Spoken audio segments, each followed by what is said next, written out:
কলকাতার ইডেন গার্ডেনে বিশ্বকাপ ম্যাচ দেখার লোক নেই, দর্শক নেই।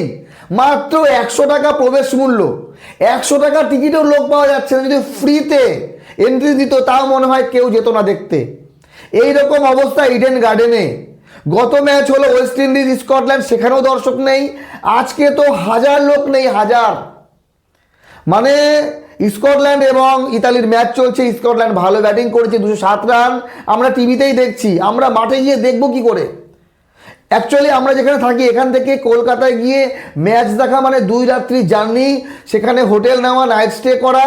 ম্যাচের টিকিট 100 টাকা, কিন্তু যাওয়া আসা থাকা খাওয়ার খরচাই 5000-এর ওপরে। যদি ইন্ডিয়ার কোনো ম্যাচ থাকতো তাহলে তো টিকিট পাওয়া যেত না, এটা বাস্তব। ওয়ানডে বিশ্বকাপে বেশ কয়েকটা ম্যাচ টিকিট পাওয়া যায়নি, ব্ল্যাকে বিক্রি হয়েছে। কিন্তু এই বিশ্বকাপে কি এমন হলো?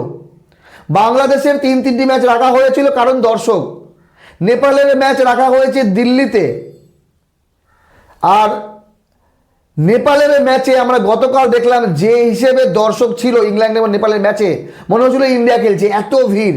নেপালের দর্শকদের দেখেন ক্রিকেট দেখতে আসা ভারতে খুব সুবিধা, না পাসপোর্ট লাগে না ভিসা লাগে, শুধু গাড়ি ভাড়া। যেমন আমরা নর্মাল ভারতীয় নাগরিক, সেই রকমই নেপালের মানুষজন আসতে পারে ভারতে। তো তারা আসবে স্বাভাবিক, কিন্তু কলকাতার যে দুর্দশা। এরপরে ইংল্যান্ড ইতালির ম্যাচ আছে ফেব্রুয়ারিতে 16 তারিখে, ওয়েস্ট ইন্ডিজ ইতালির ম্যাচ 19 ফেব্রুয়ারি। আজকে স্কটল্যান্ড এবং ইতালির ম্যাচ হচ্ছে। ইংল্যান্ড এবং স্কটল্যান্ডের ম্যাচে 14 ফেব্রুয়ারি, যেদিন বাংলাদেশের হওয়ার কথা ছিল। কিন্তু এই ম্যাচ দেখবে কে বা কারা? আমরা দেখছি, লাইভ দেখছি, শুধু দেখছি ম্যাচ, আর দেখছি 3জন কমেন্টেটর, মোহাম্মদ কেই, বরুণ অ্যারন এবং প্রজ্ঞান ওঝা। এই 3জন মিলে বগর বগর করছে, ব্যাস এইটুকু বিশ্বকাপ। কোনো আনন্দ নেই, কোনো উদযাপনা নেই, ব্যাস। আমি মনে করি যে আইসিসিকে আরও ভালোভাবে গ্রুপ ঠিক করতে লাগতো। ভারতের 4টি ম্যাচ কমসে কম হতে হতো ভারতে, তাহলে আমরা একটি ম্যাচ পেতাম। শ্রীলঙ্কা যেতে হচ্ছে ভারতকে পাকিস্তানের সঙ্গে, পাকিস্তানকে যদি গ্রুপ থেকে বাদ দিত তাহলে ভারত সব ম্যাচগুলো খেলতে হচ্ছে গিয়ে ইন্ডিয়াতে। একটা ম্যাচে আমরা পেলাম না। কলকাতায় সুপার 8-এ একটা ম্যাচ আছে, 12তম ম্যাচ, জানি না সেটা পাবো কি না। ইন্ডিয়ার ম্যাচ, অন্য কারো ম্যাচও হতে পারে। আশা করি ইন্ডিয়ারই ম্যাচ হবে ইডেন গার্ডেনে।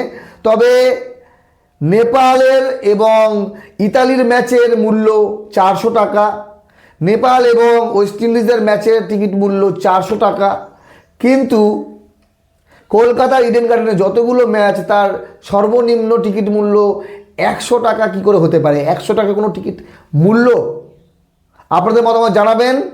বাংলাদেশ আসলে হয়তো ইডেন গার্ডেনের স্টেডিয়ামে দর্শক হতো, পুরোপুরি ফুল হতো না, কিন্তু হতো, দর্শক হতো। আমরা ওয়ানডে বিশ্বকাপে দেখেছি নেদারল্যান্ডস বাংলাদেশের ম্যাচে প্রচুর দর্শক ছিল, কিন্তু এবার টি20 বিশ্বকাপে ছিটে ফোটার দর্শক কিন্তু নেই। আর দর্শক কেন নেই? তাহলে আইসিসি দর্শক টানতে ব্যর্থ, দর্শকদেরকে সেই এন্টারটেনমেন্ট দিতে পারছে না যে তারা মাঠে গিয়ে খেলা দেখবে।